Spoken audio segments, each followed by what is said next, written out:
All right, fans of music, welcome back. It is Dave, the real music observer, observing real music in real time for real people, just like you right there. And yours truly right here. Okay, so I'm the guy who's getting paid off by everybody to talk about things. So Dennis DeYoung sent me this big fat check in the mail. All right, Dennis, thank you so much. You know, that money is going to go to maybe like create a studio or give me some decent recording equipment or something. Yeah, no, that actually didn't happen. Dennis didn't actually send me any money. It's pretty funny how that works. See, I started doing this because I like to do it, and now I've got people attacking me who know nothing about me personally, but that's what people do on social media, YouTube, Facebook, Twitter. It's a glorious thing. All right, so I just listened to like a 45-minute interview between this guy, Mitch Lafon, who's some dude who works for Westwood 1, who about 2/3 through the interview just was fumbling and stumbling and, kept talking about Kiss. Like, you're interviewing Dennis DeYoung and you keep switching the topic to Ace Frehley.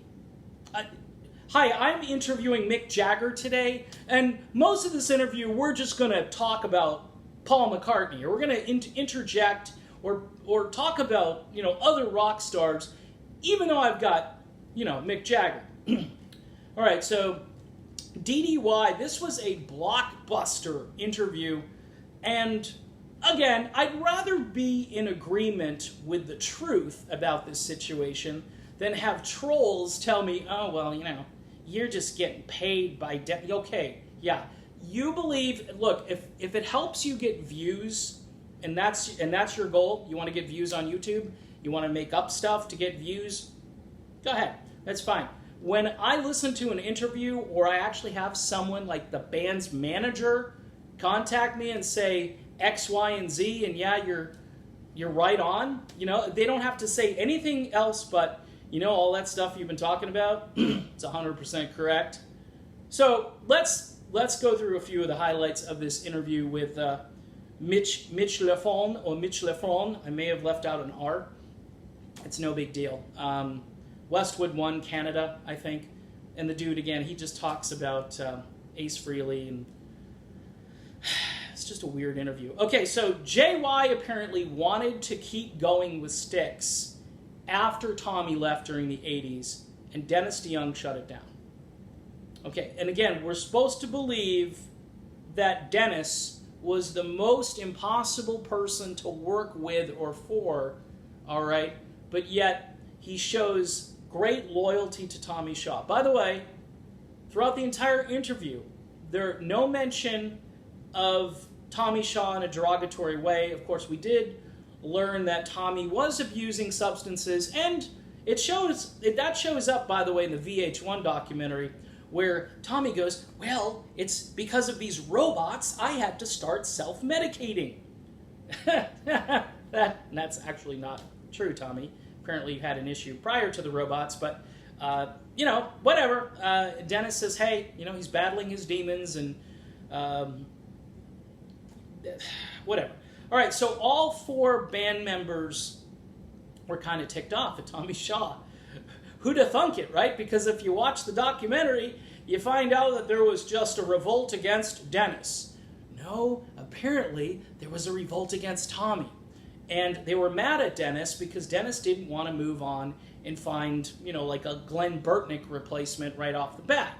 JY said, hey, he used to call... Dennis says he used to call once or twice a year, say, hey, when we get in this train rolling again, and Dennis, working on solo albums, and said, no, I don't think this is a good idea to do this without Tommy. We had all of this mega success with Tommy. Why don't we wait for Tommy? So Tommy does his 3 perfunctory albums that nobody went out and bought or listened to, and then he calls and says, hey, I'd like to be in this group again. Talk about a turn of events. Just crazy stuff. I mean, and we're told through the grapevine that it's the opposite. We're told that, Dennis is the one that's keeping this thing from happening because of what happened with Kilroy and Roboto. You know, the 2 million selling album, Kilroy Was Here. Nobody really liked it. And they were planning on doing a big stadium tour. They might have recorded a live album. Who knows what would have happened during the 1980s with Styx and the MTV generation. There was so much good stuff happening, and Styx was positioned perfectly to take advantage of all of it, and they never got the opportunity to do it. Tragic. Okay? We also find out that it was the record label that wanted to release the song First Time. That was to be the follow-up to Babe, which hit #1.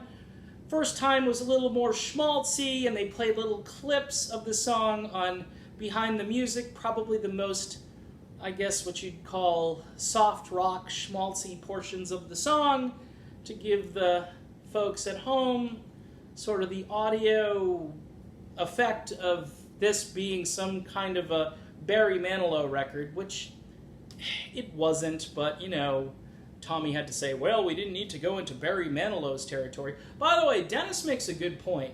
He says, you know, it's one thing to do a rock song and have a song rock and keep saying, we're the rock guys in the group. But he makes the point about songwriting. And there are a lot of bands that rock, but they can't write good songs. They don't write good hooks. In other words, they don't understand melody. And I talk about this all the time when I'm talking new bands or other subjects. And Dennis and I, in agreement. Dennis, call me, buddy. When you get a chance, you can find me, okay? Just click on the link, and we'll have a chat. You know, you can join the Facebook group or send me a message if you're on Facebook, which I know he is because I've been on his page a couple of times. And I am friends, by the way, with Suzanne DeYoung, and she's the one who's been paying me. You know, she sends me the checks. So Dennis is loyal to Tommy Shaw throughout the 1980s and refuses to replace Tommy Shaw until Tommy Shaw decides to go off with Damn Yankees. All right? At that point, Dennis is like, hey, you know, I asked you to wait until the Boomchild era was over, and apparently in Australia they were having trouble releasing the album, some details, just behind-the-scenes stuff, and Tommy said, you know, I'm going to just join the Damn Yankees, and good for Tommy. He had one really successful album with Damn Yankees, and the second album was pretty good, but radio had already begun their march to grunge. And then Tommy, again, was back in the same place that he was prior to that.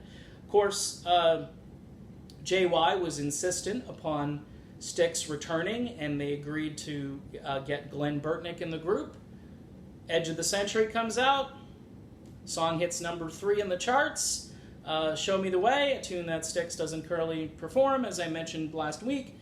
And Dennis and this guy, Mitch, are arguing about that and saying, you know, well, that wasn't a very good album and nobody really purchased it even though it went gold and you had a top 5 single off of it. And this guy, Mitch, really irritated me because he just kept talking about Ace Frehley. Stop talking about Ace Frehley. You're interviewing Dennis DeYoung. Well, it's just, I can't do the Canadian accent, but it's just like Ace. No, it's not like Ace, okay? All right, so we find out that during this time frame where Tommy goes off with the Damn Yankees, that he sells his rights to Styx for $5,000. Bye-bye, I'm not going to be at Styx anymore. What I want to know is, why isn't that a legal and binding thing? If he sold his rights for $5,000, why is he like in control of Styx right now with JY? Mind-boggling. All right, so Tommy wouldn't wait 6 months, very much like the whole light sensitivity thing, and they wouldn't wait 6 months both times for Dennis. One time it was Tommy, the next time it was both Tommy and JY, and they just decided to go on without him. You know the rest of that story.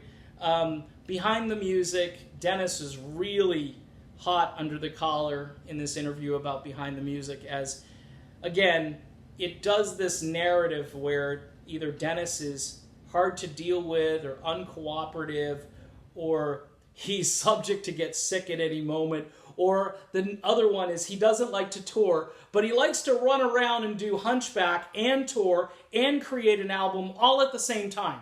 But he doesn't like to tour.